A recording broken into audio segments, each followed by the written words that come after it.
The Australian Baha'i community is very proud that today's event is co-hosted by Amnesty International Australia, who have long demonstrated a deep commitment to defending human rights around the world. It gives me great pleasure to ask Rai Atkins, Strategic Campaigner International and Crisis, to come up and say a few words.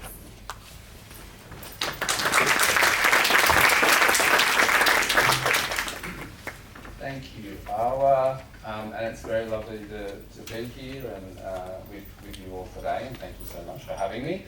I'll also just acknowledge that that we're on Gadigal land today, and I pay my respects to elders past and present.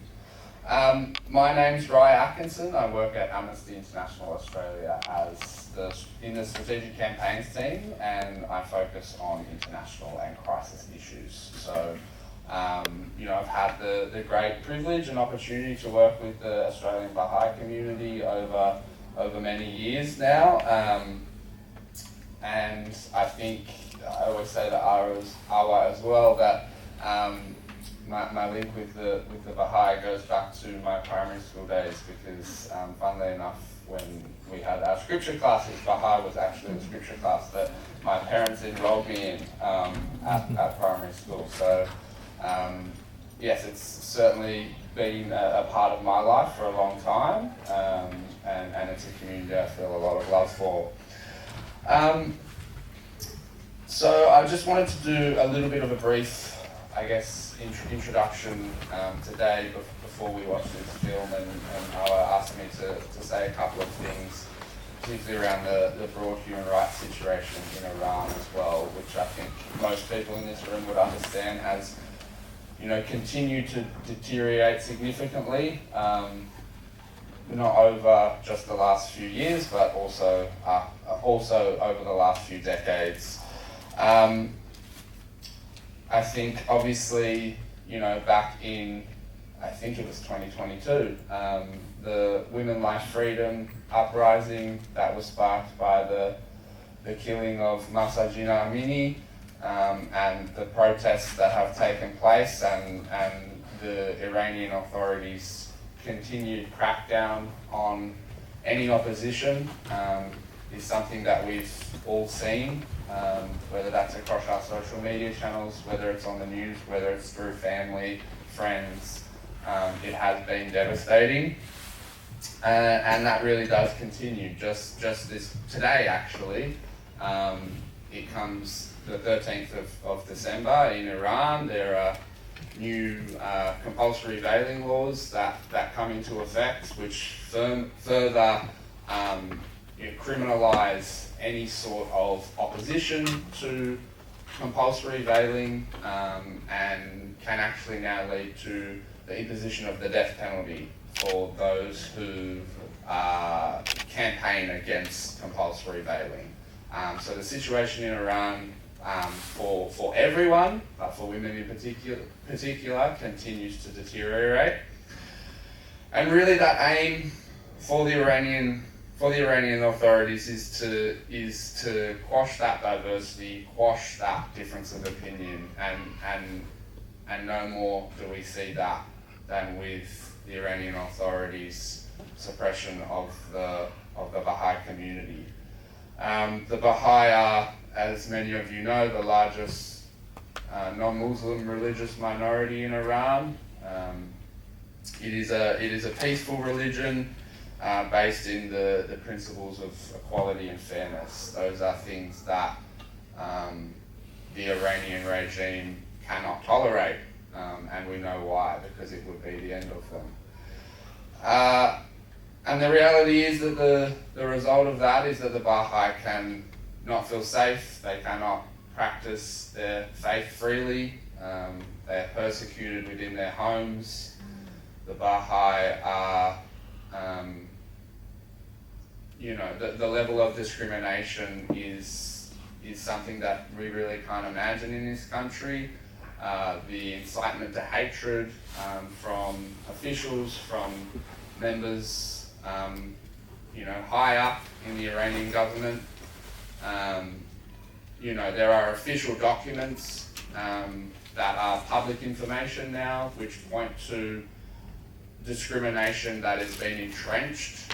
Not only do you face that systematic persecution, but it's to a level that, you know, the Baha'i cannot even attend university. Many Baha'i are imprisoned unfairly. Many more Baha'i are at risk of unfair imprisonment. This is the reality that the Baha'i face. So the film that we're going to watch today, I have had the opportunity to watch it already.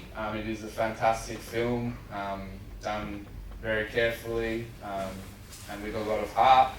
It tells the story of Baha'i women and the persecution that they face, the persecution that I just spoke to.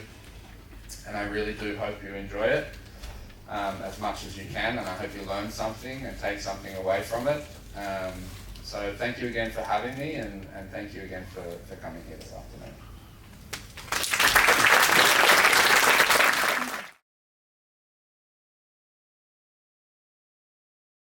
To have the filmmaker of the women who said no, Sepehr Atefi, here today, who is visiting us from Germany, where he currently resides. Glancing around, I see many of you from the Iranian community, from the Baha'i community, and I want to acknowledge that this film may bring up some difficult emotions. So please be gentle with yourself and take care of yourself, and if you need to step out, we understand. This film has just been released at the back of the Baha'i International Community's Our Story is One campaign. The Our Story is One campaign honoured these 10 Baha'i women in Shiraz and stood in solidarity with the women of Iran today as their story is not over, and acknowledged the interconnectedness of our stories and the sacrifices that have been made and continue to be made. Iran is the birthplace of the Baha'i community, and over 200 Baha'is were, and it has been persecuted since its inception. Over 200 Baha'is were executed after the 1979 Islamic Revolution, when the persecution became systematic and state-sponsored. This only stopped due to public outcries, and since then, the government has continued to suppress the Baha'i community at all levels: physically, legally, economically, socially, culturally. This persecution is well documented and evidenced, with human rights experts at the highest level condemning the treatment of the Baha'is. More recently, the tactics of the authorities have focused on the groups of Baha'i women. And the experts, again, at the highest level, have condemned and rebuked the Iranian government for the systematic targeting of Baha'i women in Iran in a unique joint statement that was released last month. To understand a little bit more about the current climate of Iran, the human rights challenges, the challenges of gender equality in Iran, and the intersectional persecution that Baha'i women in Iran face, we have a wonderful panel here today who will give us a unique insight. I'm going to introduce a name that needs no introduction. So Hugh Riminton is a staple in Australian television. Formerly, he's a journalist, television presenter, and author, and he has decades of experience working around the world, including the Middle East. He's currently the National Affairs Editor at Channel 10. He was previously a senior correspondent and news anchor with CNN and a correspondent and presenter with Channel 9. Hugh has won numerous Australian and international journalism awards, including one with the Australian Human Rights Commission. So please come up and he'll introduce the panel. Thank you. Thank you all for coming. Look, it's a full house. This close to the end of the year that you have given this time to hear this witness and to hear from our panel is encouraging. So thank you all for being here, and I'd like to introduce, in fact I'll bring you all up to the stage if I can, our panelists, and then I'll give you a proper introduction. So first of all, our filmmaker Sepehr, if you'd like to come and join us.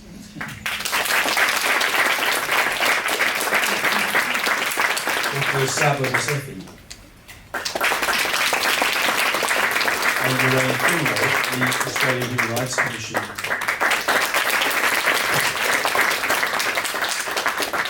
Let me give the formal introduction so you get a sense of the career scale that we have on the desk, on the panel with us. Sepehr, as you see, just made that The Women Who Said No documentary, born in Iran in 1989. He was denied the right to attend university in Iran due to the official regulations of Baha'i people from higher education. He fled the country. He became a human rights activist working with the Committee of Human Rights Reporters in Iran. After a short stay in Turkey in 2010, he was invited by the German government to Germany as a political guest. Since then, he's graduated from Bauhaus University in Weimar with an MA in Media Arts, and over the last 10 years, Sepehr has continued his advocacy for human rights in Iran. As a freelance journalist, Sepehr has worked with leading media outlets, including BBC and Radio Free Europe, and currently works as a multimedia journalist and filmmaker at asu.org. Dr Vasefi is a multi-award winning scholar and journalist, a documentary filmmaker and poet at the Faculty of Arts and Social Sciences here at the University of Sydney. She's an honorary postdoctoral fellow at Macquarie University. Her expertise spans interdisciplinary and feminist contributions to film, literature, media studies, Iranian studies, and refugee studies. A very broad remit. Invited by the Senate Foreign Affairs Committee as an expert on state violence, she testified during the inquiry into human rights violations in Iran. We might hear a little bit more about that today as well. The latest research focused on the arbitrary and extrajudicial execution and mob killings of Baha'i after the Islamic Revolution, which was recently launched by the Abdurrahman Burman Center for Human Rights in Iran in partnership with Elios Justice at Monash University, a think tank created and directed by Mai Sato, the new UN Special Rapporteur on the human rights situation in Iran. And Lorraine Finlay is the Human Rights Commissioner at the Australian Human Rights Commission. In this role, Lorraine leads the work of the Commission in areas including modern slavery, asylum seekers and refugees, business and human rights, and technology and human rights. Before joining the Commission, Lorraine worked as a lawyer and academic specialising in human rights and public law. She holds a dual Masters in Law from New York University and the National University of Singapore, where she studied as a Singapore scholar. Her past roles have included working as the Senior Human Trafficking Specialist with the Australian Mission to ASEAN, an academic at Murdoch University, and a state prosecutor with the DPP in WA. Welcome all.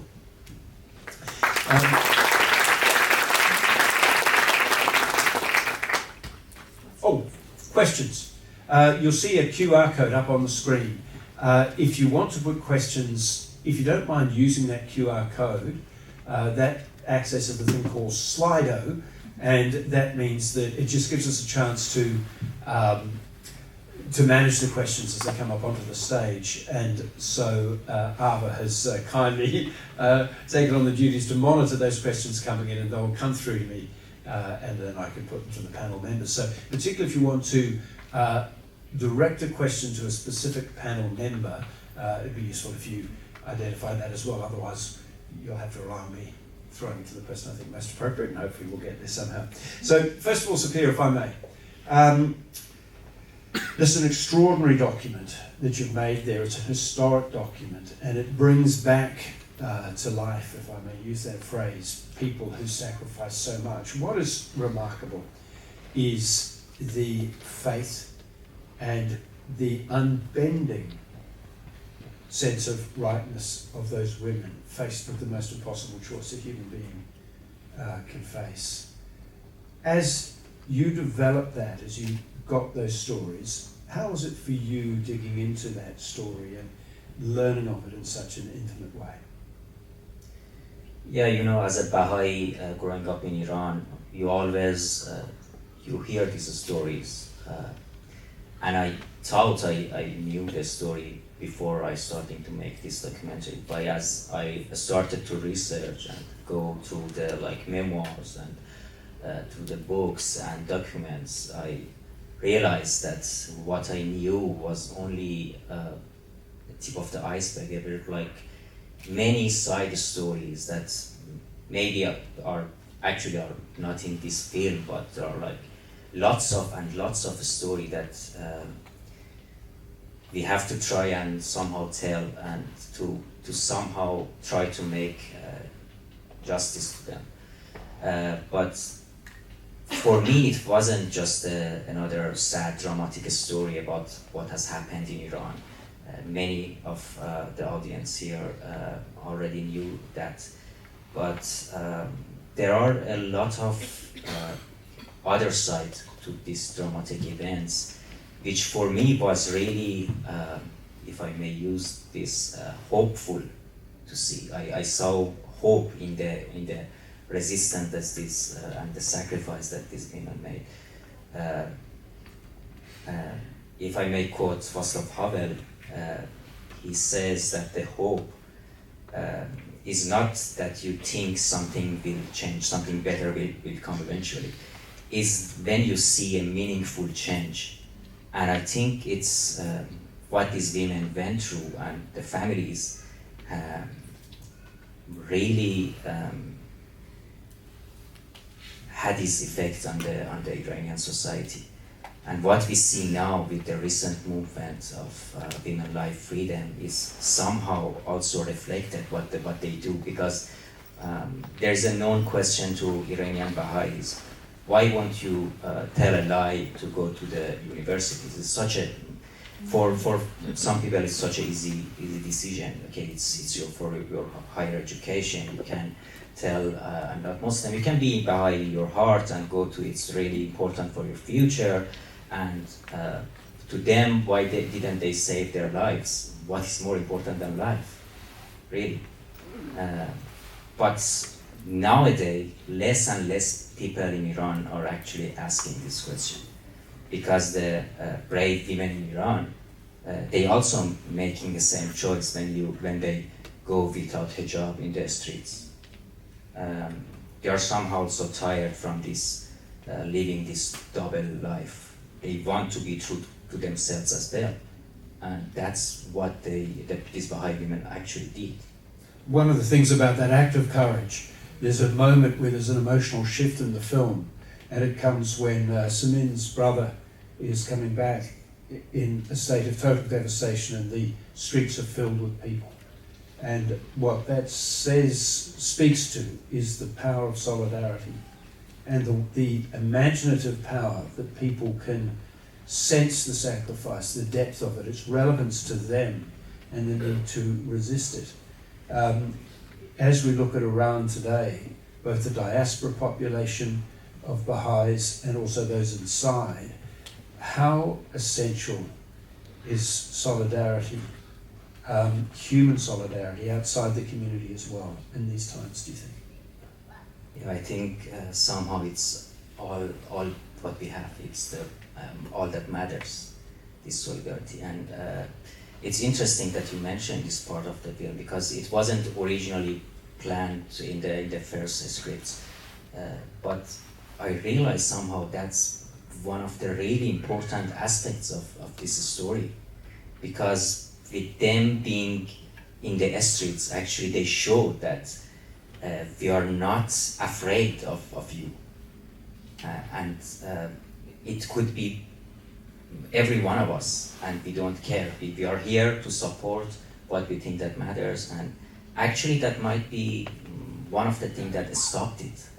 So solidarity is working against suppression, and that's maybe you think it's a small thing that you can do, but it's really important for what it means. It's the very essence of Amnesty International as a concept as well, as acknowledge Amnesty's involvement here.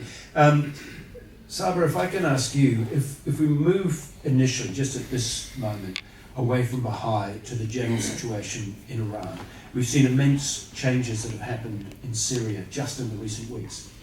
That itself kind of gives clues. We can't yet read the full meaning of the clues, but they're saying some clues about what's actually happening in Iran.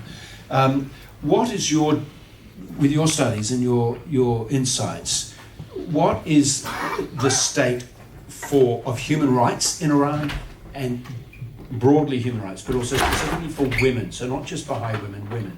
Thank you. First of all, I would like to acknowledge that whatever I'm talking today is not a reflection, or I'm not representing the organization and institutions that I am working for. It's my very, very, very personal view.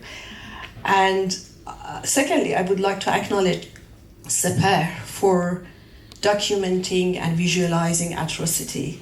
It's not only the action against amnesia, not only spreading courage, but also it has a direct message to totalitarians that they can annihilate human body, but never, they cannot bury the idea for emancipation, the idea of liberation and freedom. Thank you so much for this visualization and recording the testimonies of women who never ever could get the headline of any news. Thank you. Getting back to your question. Generally in relation to Iranian women's situation, in my view, Iranian women's resistance against totalitarian regime has long history. But the climate changed, and now they are targeting the legitimacy of theocratic rule, in my view. And if I want to analyze the human rights situation or women's rights situation, I think there is two major challenges. One, according to the law in Iran functions as a weapon to consolidate the authoritarian power and as a weapon to punish and submit people, not as an avenue for justice seeking, first of all. Secondly, there is always discussion whenever we talk about Baha'i issues that people think this is a religious issues, or after the woman life freedom revolution, it was ongoing question that if Islamic Republic of Iran, after the series of protests, would be reformed. I would like to reflect on that. I think it's a response to your question, and also it's a clarification of that atrocious regime is not reformable, and the constitution is violent. Its constitution is violent. First of all, according Article 4, Iran's constitution demands that all the law must conform Sharia law. Secondly, it gives absolute power to concept of Velayat Faqih, which means the guardianship of the Islamic juries, which means the unelected supreme leader of Islamic Republic of Iran has an absolute power over economic, military, and politics. Under that concept, whenever you are talking about right to life, you are talking about women's right, children's right, freedom of religion, religious freedom right. They don't interpret as a critical point of view. They don't even interpret it as a political opposition. They interpret it as a heresy against divine rule. That's why you can see myriad number of Baha'i community, Kurdish community, Baluch, or so many people who are crossing their hard line have been sentenced to death under the ambiguous charge of waging a war against God or corruption on earth. And the third challenge is indifference of international community. I think international community, they are irresponsive in relation to the amount of the atrocity that people of Iran, they are facing. These days there is a fashionable rhetoric that we need to change the concept of persecution to apartheid. But I think my research shows whatever is happening in Iran over 4 decades of existence of Islamic state of Iran is not even apartheid, is a state terrorism. We need to shift we need to choose the correct terminology to make the point very clear and precise that this is terrorism, because definition of terrorism is creating climate of fear for the purpose of political and religious agenda. The cases that I research in relation to persecution, arbitrary execution, mob killing, and extrajudicial killing of Baha'i, they are a reflection of terrorism, not persecution. So in the context of wider suppression of women, where do you see the suppression of Baha'i in general, but also particularly because they're disproportionately, it seems, arrested and imprisoned, threatened with all kinds of outcomes inside jail, Baha'i women? In the contemporary... Yeah, so what is happening right now? I think these days, because of cyberspace, social media, digital space, the atrocity is more visible, but it doesn't mean it was not existed before. We see more these days. We are hearing more about that. But I can see so many invisible resistance and resilience of Baha'i women when for example, their husband, their partner was executed by hanging or a fire squad. Their courage in order to document the courage to resist. I think I need to use the word resist. I know there is reluctancy in relation to Baha'i, some Baha'is that they think it's not political matter, but I think hope is political.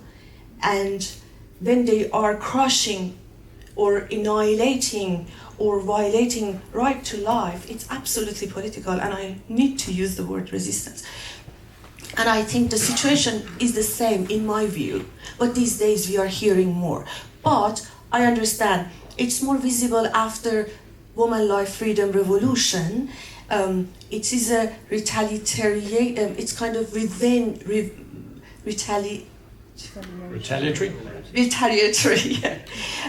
response of the government, that they are persecuting more. For example, these days, they announced, they launched, or they passed chastity and hijab law, that women who are not compliant or not capitulating to Islamic dress code, they can be subjected to death penalty. So you can see, it's, I think, not only limited to Baha'i women, it's the revenge against mass protest that now women once again government is targeting. But of course, it's undeniable that Baha'i women, they are facing intersectional discrimination in the intersection of religion, politics, and their gender.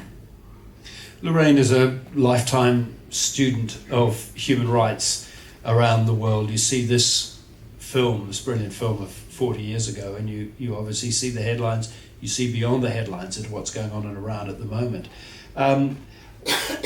How do you read the play? What do you think is actually going on over there? I'm going to ask you what you think Australia can do about it, but if I can just get your assessment as to what you think is happening. Well, thank you so much. And can I just say thank you so much for having me here tonight. I really feel the need to acknowledge, first of all, that I'm the least qualified person on this panel by a mile. I think that's me. Well, you and I can share that.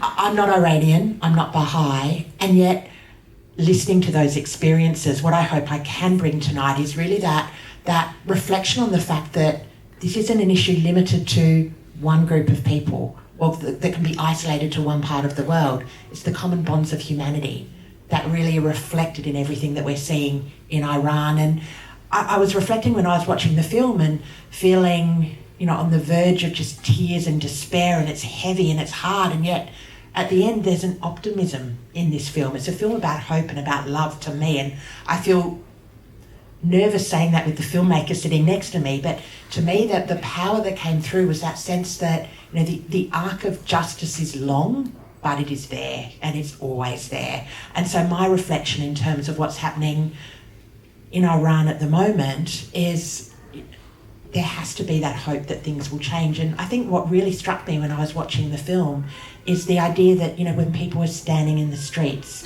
were showing solidarity, when people started showing that little bit of kindness and changing their views, those little things can sometimes seem so small when you look at the larger things that are happening, but they're meaningful and they matter.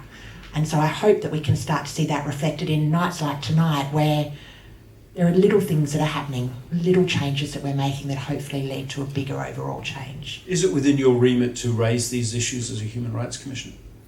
It's a really challenging question, because my remit in the Australian Human Rights Commission is focused on domestic issues. But I think there are three key things to say to that.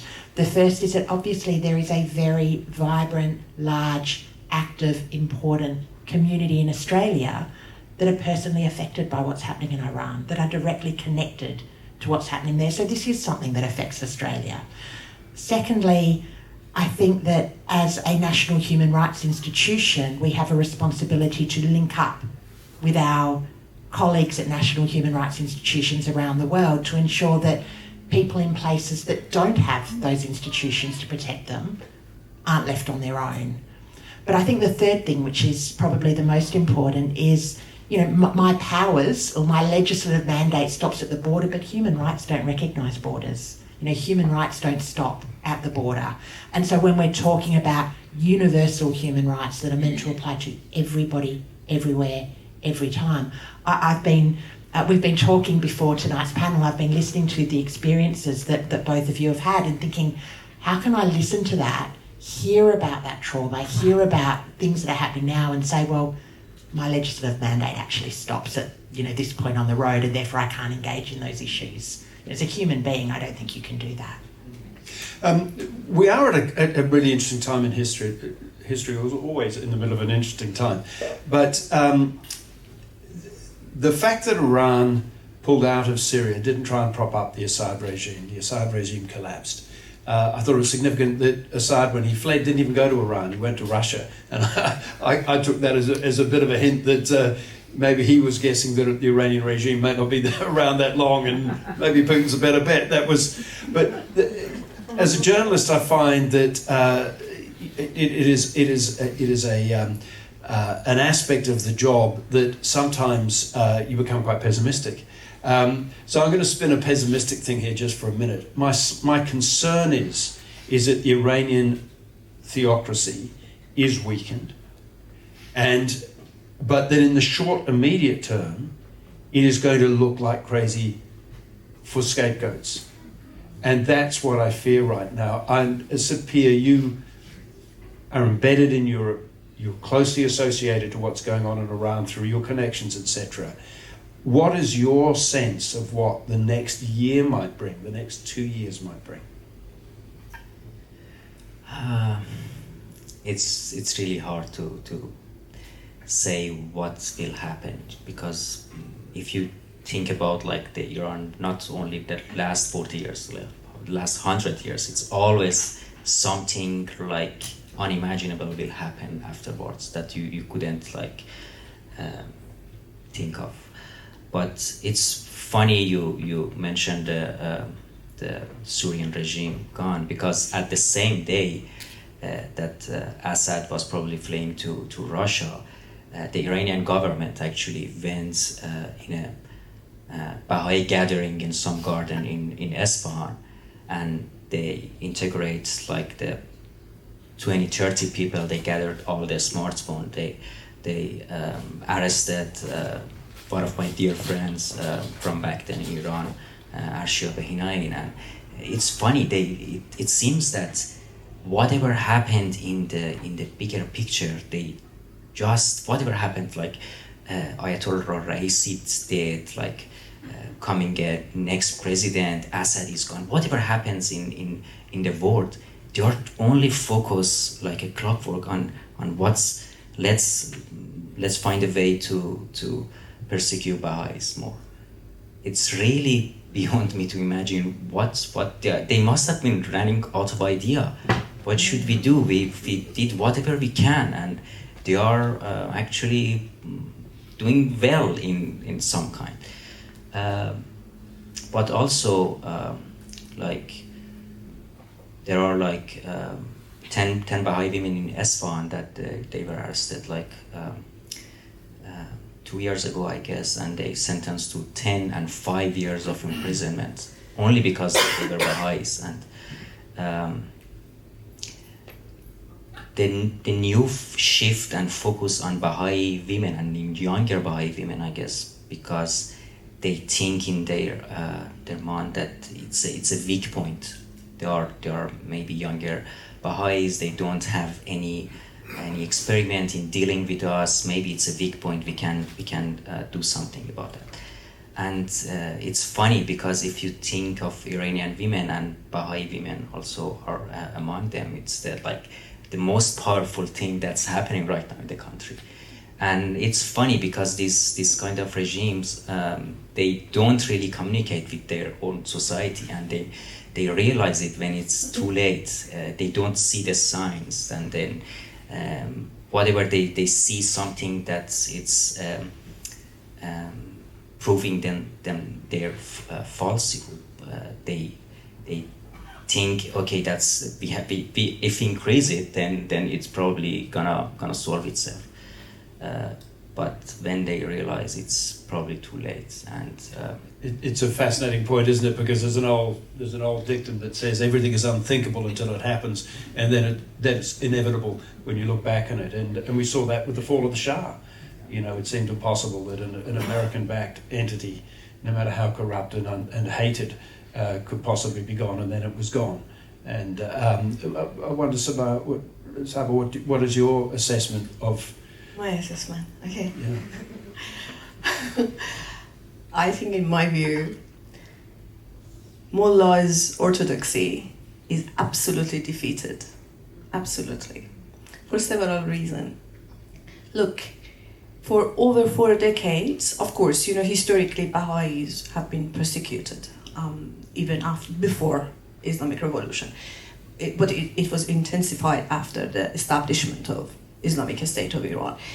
But using lethal forces, using physical violence, not killing them, but arbitrary detention, torture, robbing their asset, confiscating their asset, destroying their cemetery, disrespecting their corpse. Nothing could fragment this community. Nothing could let them to stop them from converting from Islam to Baha'ism. One example, my observation is many cases that I researched, people who've been kids, their parents were executed by shooting, by hanging. Later on, they become political prisoner. A child who visited his father's corpse in the morgue, his forehead was torn by the bullet. As a 7-year-old child, he witnessed his dead body, lifeless body of his father. But that sort of terror could not discourage him to get distance from his religion. He stood for his belief. Or I am looking at another example, because I was closely engaged with feminist movement, women's rights movement and campaigns in Iran for a long time, and at that time I was much younger, and I was working with so many Baha'i women, but they were not acknowledging their religion, because at that time reformist feminists or women's rights activists predominantly seized all the platforms, and they were the agenda setter actually. And at that point, even I know of cases that some of prominent lawyers did not accept to support the cases of Baha'i women at that time. But these days, the unity, look, all people, you know, Iran is a very diverse country across different scope of the community. They are uniting together.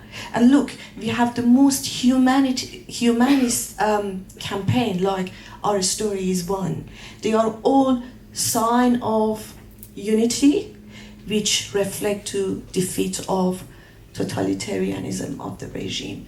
They might still, the skeleton is out there, but the ideology absolutely is defeated ideology. It's interesting that in the film, there's this attempt to completely other the Baha'is. It's not enough just to say that they're not co-religionists with Islam, with Shia Islam.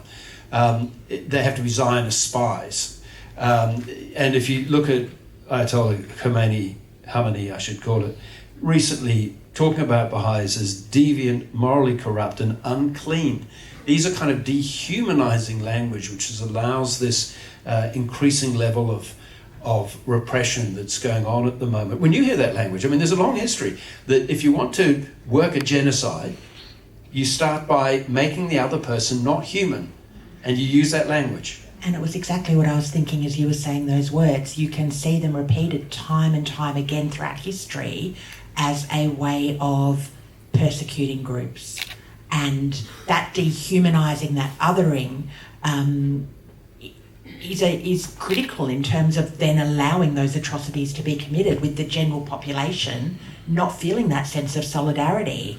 And it again raises the really important question about what can Australia do, what can a Human Rights Commission do, what can a Human Rights Commissioner do? Because one of the really important things is raising awareness and giving human voice to the numbers, the statistics, the things that are happening on foreign shores in other places. Because we saw in the movie that when there was that human connection, when you actually move beyond the newspaper headlines and actually got a sense of, well, this is somebody's daughter, somebody's mother, a real person, that's when people's views start to shift. And that's how you change hearts and minds and slowly start to see the movement towards justice. And I think one of the really difficult things in the world at the moment is you can't predict exactly what's going to happen. Things are so unpredictable, and there is so much happening in the world that is just really overwhelming for people in terms of really difficult, challenging things that are happening around the globe. But it's really, really important, I think, to bring it back to that humanity and that, common bonds of humanity that bring us all together, and to remind people that, you might not yourself be able to solve this entire problem, but you don't know what's going to lead to the change. And so every little bit that people do, even just small conversations, small raising of awareness, it's all part of leading to that endpoint that we need to get to in terms of seeing justice and seeing an end to the persecution. I'm going to take a couple of questions in just a moment, but I was chatting to Sepehr just before about how you came to leave. And one of the things that we're aware of is part of the pressure on Baha'i is to either convert or revert, as I would say, to Islam, or just get out of the country, just go. Now you made the choice to go because you realised that your education was not going to be possible there. The manner of your leaving was dramatic. Can you tell us a little bit about that journey across the mountains and what it meant emotionally to know that your ambitions and your future lay outside while your heart inevitably was going to be where you left, the place where you were leaving? I didn't just leave because I wanted to study in some free country, but Saba and I were part of a bigger group in Iran, the Committee of Human Rights Reporters. We were in Iran after the Green Movement in 2009. There was like a huge repression against all the human rights. We weren't like a big organization or something. We had a website. We would report human rights violation. Exactly something that we worked voluntarily there, and but they arrested we were maybe 13 members. They arrested 6, 7, 8 of them, and then they also we heard the message from those who were in prison that tell the Baha'i members of our group to leave because it's even greater danger for them. And one of us stayed and 2 of us left the country, and the one who stayed got 12 years of imprisonment. And He was his whole youth years in prison. So it was in such an emergency. Like I didn't want to leave the country. I always knew that what I'm doing it will eventually end up in prison. But I was like, if it's the path that we have to go, then let it be. But then the circumstances also changed dramatically, and so we decided to leave the country in only 3 days. It was such a, and I was earlier 1 month without my phones and everything. I left Isfahan because they were wanted to arrest me as well. It was such a difficult. I called my parents. Somehow they got the message that I'm ready to leave, and we just had one last night together, and it was like the most difficult night of my life. And then I left with a heavy heart. And sometimes I look back and think, how did I do that? How did I just left everything? Because I was really emotional person. I had all my friends. I didn't tell them even to goodbye, or even they maybe realized some weeks later that I already left the country. But yeah, it's. And it was no simple matter to get out. It was winter. Yeah, it wasn't the guy that helped us to get out of the country was like, because if he knew we were also politically in danger, he would increase the price. So we told him we are just normal Baha'is. We want to leave the country to keep the price like a normal, like it was $1,000 or something like that. But then he was like asking, why now? It's such a bad winter. Let's wait for spring, and it's like the way it's like more clear. And okay, no, we have to leave now. It's for some personal reason. So we left, and it was you can imagine through the mountains with sometimes horses, sometimes also on feet. But eventually I'm here 14 years later in Australia. It's such an epic journey. It has an almost medieval flavour to it, the thought of fleeing. And Saba, I'm also, I think probably some in the room are aware of this, but that in your speaking out against what the Iranian regime is doing, but also speaking in solidarity for Baha'is, there have been consequences for you as well. We made a brief mention of it in the introduction about appearing before the Senate inquiry. What has been the impact on your family? First of all, I'm so delighted to reunite you after 15 years, I think. Oh, we are old now. Yeah, he was one of our youngest at that time. Last year, I was experiencing ongoing harassment, and one of the serious cases has been submitted to Human Rights Commission a few years ago. But one of the latest one was interesting and funny. Let's change the sadness of the mood. Last year, I was speaking in the Baha'i conference in London, and a few days later, my parents were summoned, which is ongoing experience for my parents. They used to that. And one of the interrogators said to them, they tried to dehumanize me and degrade me and call me a corrupt woman. All of her networks, they are all corrupted people. And I have a history of advocating for corrupt people. And they said, Baha'is seduced me by attending to that conference. And my family said to them, oh, in that way, you are discrediting yourself and crediting Baha'i community, because for over 4 decades, you had all the weapon, fund, money, brainwashing education system that you could not attract her. And the most persecuted minority group in this country could attract my stubborn daughter. And because she's a difficult person to deal with. So it's on you, not on me. So it was the latest. Again, it was kind of funny. We were laughing at the interrogator that my mom was challenging them. But yeah, it's ongoing dehumanization or sometimes making false allegations against me.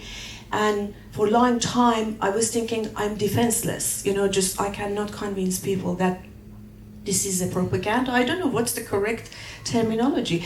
But since I start to work more and knowing more about extrajudicial terrors in different form, hybrid form, and I came to realization, my case is too little, and I should not be worried about that. Yeah, and I think I talk about that in SBS, and Department of Home Affairs contacted me, they supported me, and they identified one of my serious troll. That person was living in Australia, but that person left Australia. They showed me the picture, and they identified that person. Who is that person? And while that person on social media was claiming is residing in Australia, but no, the location was in Iran, and Department of Immigration told me, that the Department of Home Affairs told me when we investigate that sort of people, usually their name will be flagged. They cannot be retained in Australia. How did it make you feel to know that you had the instruments of the Australian state? It was first time I was feeling I was supported in Australia because I have a specific point of view about colonialism and domination, and because we escaped from the guardianship system, and I think I am sensitive about guardianship attitude, domination.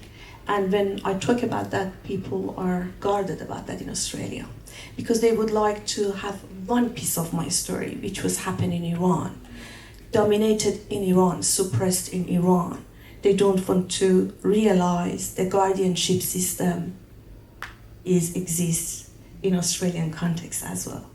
And in Australia, I realized I'm a woman of color. Before, I didn't identify, I'm not that much dark. And then I identified, I have been boxed as a woman of color, and it has some consequences. What do you mean by the Australian guardianship system? Not Australian guardianship, the guardianship system in a way, the system of domination that, just in Iran, male guardian, like your father, your government, there are some superior power over you to weigh your voice, your vision, deciding on behalf of you, acting on behalf of you, talking on behalf of you. And that sort of system, in some level, is existing in Australia. Look at the parliament, look at the business model of media, look at academia, and there are so many facts that we have to talk about Baha'i. Too many blokes. Yeah. Too many blokes and halfers. We're running short on time, but we think we've got some time for just a couple of questions here. Thank you so much. This is from Anonymous. To Sepehr and Saba, what would you consider to be helpful concepts to the evolution of Iranian society as it evolves towards higher degrees of cohesion and justice? Let's assume it does evolve towards higher degrees of cohesion and justice, but what do you think would be helpful concepts to help evolve Iranian society? Sepehr, you got any ideas? I'm not sure if I've got that question right.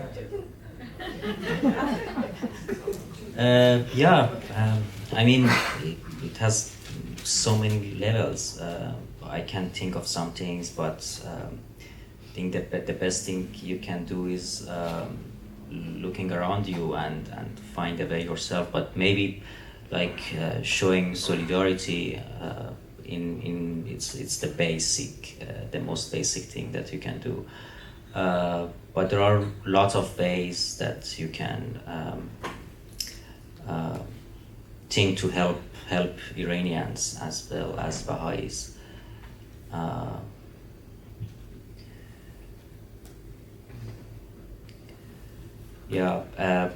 For example, there are right now many Baha'i refugees in Turkey that need helps. Maybe Australia can help get some of them, because it's a really not really good situation. Like there are Baha'is that they are in Turkey. They fled Iran because of you know why, and they are right now for more than 7 years in Turkey. And Do they get official asylum and rights within Turkey? yeah, in Turkey is actually a really complicated situation right now. I heard also that the Baha'is there are actually not safe, and some of them would get denied to get that official recognition that they are like they have to go back to Iran for some, and that's really dangerous for them. Since UN left Turkey a few years ago, the situation is actually gotten worse, and yeah, it's I'm not sure what we can do to help them, but I'm sure there are people in this room that know what they can do to help them. I've got 2 more questions I'll let you quickly go through because we're slightly running over time. So, but this one might appeal to both of you, I think, is what do you see as the impact the arts can have on leading to change at a high level? We've just seen your films appear, and I'll come to you perhaps second. Do you have thoughts on arts and culture? It's difficult, well, Baha'i people can't perform in public, I understand, in Iran at the moment. You're not allowed to perform, put on music. In Iran, I think that's part of the suppression, is you're not allowed to perform. Yeah. So how can the arts do what perhaps documents and bureaucracies can't? First of all, I think art has a universal language and it can resonate. Secondly, art can dehumanize narrative, because when you see people's face and then people who have been reduced to stigmatized label like unclean or sect or deviant or corrupt, and then you see their reality. They have been made by flesh and blood and sensation, and they are claiming their humanity. And we should take into the consideration that we lived over 4 decades under Sharia law of the Islamic State. We have been fragmented. All form of unity, it was kind of could subject you to some form of persecution. Always when any gathering. I remember, for example, we had a pomegranate garden, and every autumn my father was hosting so many artists there, and we were absolutely drinking alcohol underground, we were dancing, we were swimming in the pool underground, in underground level, and then government was invading our house and arresting them, and they were all artists. And any kind of gathering in any form, as a form of protest in the street or as a party in your private sphere, could be subjected to some form of persecution. So if there is problem that we cannot unite these days because we are traumatized community, it takes time that we understand each other, know about each other's wounds as an individual, as a human. And in relation to art, I think under the censorship, I think art has the potential to subvert the dominant narrative, which the history of resistance demonstrate that sort of capability of the art. And you said that Sepehr's film is doing a little bit of that.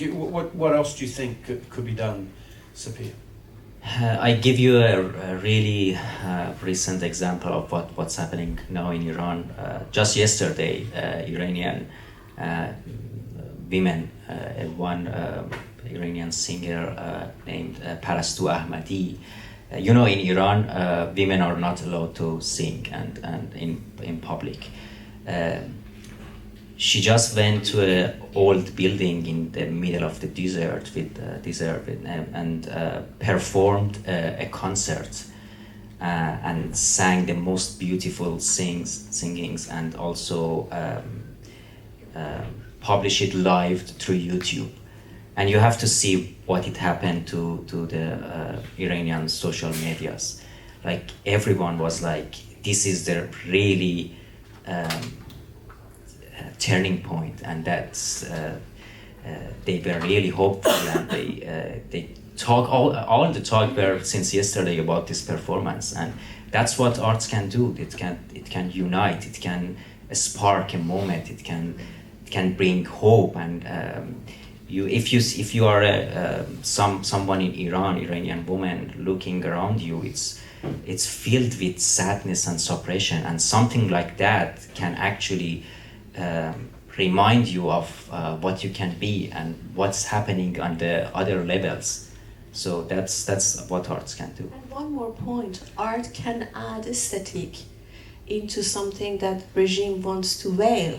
Any form of beauty, color, art is able to subvert that sort of regime of invisibility and give visage to that.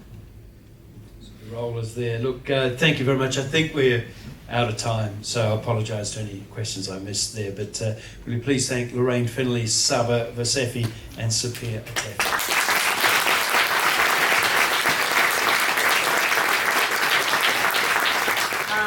It was wonderful to have that conversation after such a touching film. You might see that on your seats there is a flyer. It really just outlines, I guess, the premise of tonight, which is really to acknowledge the systematic persecution of the Baha'i community, and more recently the targeting of Baha'i women. The Baha'i community is not recognized in Iran, despite being indigenous. They are still there. They are working. They are educating the youth, not just the youth of Baha'i youth, but all of the youth. They're offering classes to children, yoga, painting, classes to Afghan youth who otherwise would not be receiving education. And in that, they're really working towards a culture of peace. And unfortunately, this is not recognized. In fact, they're persecuted for it, which is interesting because in Australia, the government is very thankful for everything that the Baha'i community does. And they really rely on international pressure. That they don't have a voice in Iran. They rely on the international community to speak up for them. They're not recognized to have full citizenship rights. So the QR code leads you to many different reports, and if you know journalists, send them the QR code. If you know, you can write to your state or federal MP and see what can be done, because really it is these channels that are the only voice that's available for us. And if you are a filmmaker, then you can try and make a film. I hope it's as wonderful as Sepehr's. I look forward to continuing this conversation. Thank you, everybody, for joining.